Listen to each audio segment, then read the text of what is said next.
mynews.studio. Picture this: a coal plant smokestack fading into the background, while solar panels stretch as far as you can see. Are we really watching coal's last stand? Today's date is June 26th, 2025.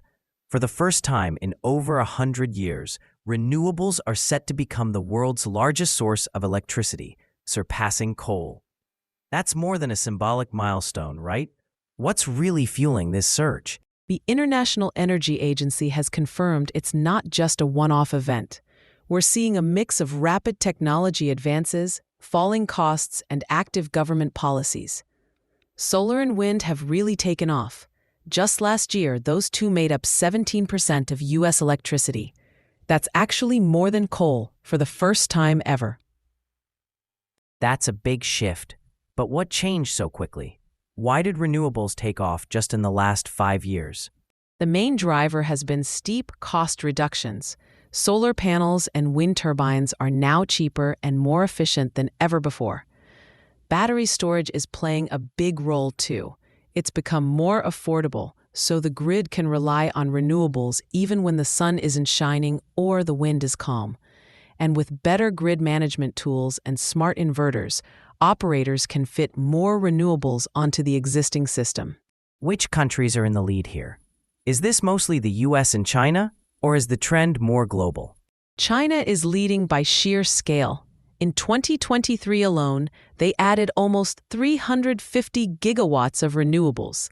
The US comes next, but Europe's moving quickly too.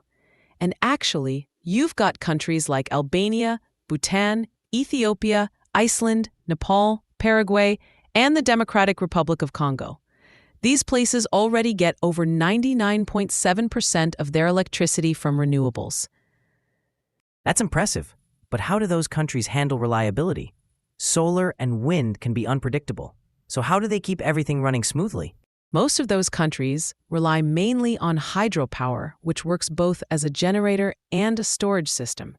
For others, with a lot of wind or solar, they use several strategies, connecting their grids to neighbors to share extra power, adding battery storage, and keeping some flexible sources like hydro or geothermal online. There's no single formula. And in the US, what do the numbers look like right now? In the first quarter of this year, wind and solar generated almost 7% more electricity than coal, and they even topped nuclear. Altogether, renewables now account for over a quarter of America's electricity. The gap with natural gas is closing, and it's happening quickly. It sounds like a victory for the climate. But what obstacles are still out there? Is everyone moving at the same speed? Not exactly. Some countries still rely heavily on coal and fossil fuels. There are issues around grid reliability, long-term storage, and supporting workers from older industries. According to the IEA, if we want to hit net zero by 2050, renewables need to grow by about 15% every year until 2030. That's a steep target. How important are policies in this shift? Is it mainly government action and international agreements, or is the market driving things now?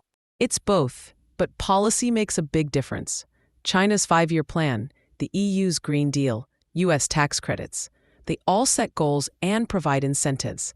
Things like feed-in tariffs, subsidies, and regulatory changes help lower the barriers.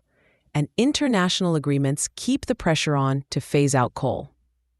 Let's widen the lens a bit. What does this transition mean beyond electricity itself? The effects ripple out. Cleaner air, improved public health, new jobs, and less energy poverty. There are also geopolitical shifts as countries rely less on imported fossil fuels. Plus, advances in battery and grid technology are leading to more innovation.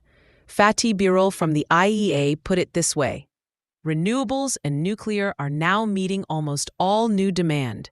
So we're nearing a tipping point for emissions. So it's not just about power plants and grids. There's a bigger story here. The choices and inventions made now are really shaping our future societies and economies. That's right. As renewables become the foundation of the energy system, we're seeing a new blueprint for a sustainable and more equitable world begin to form. This energy transition isn't only technical, it's social too. Are we prepared for what's next? Thanks for joining us for this deep dive. The coal era may be drawing to a close, but there's a much larger story unfolding. Thank you for listening. This episode was brought to you by mynews.studio. Give it a try for free.